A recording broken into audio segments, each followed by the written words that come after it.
Hey guys, good morning. So ito na nga pala talaga yung kinita ko. Finally, naging paid na talaga siya. Ilang araw kong hinintay na dumating.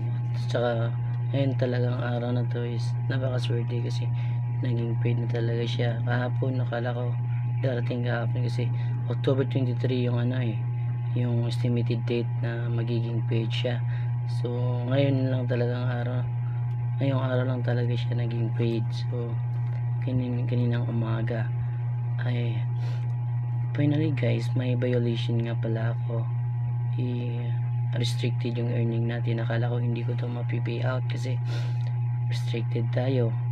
Saka sabi nila is pag may violation ka is hindi talaga mababayaran ni Facebook yung kinita mo sa ganyan kung may violation ka. Tapos ngayon nagka-violation ako. Natigil yung earnings ko sa in-stream ads. Ilang days lang yon, tanggal lahat ng ads sa mga video ko.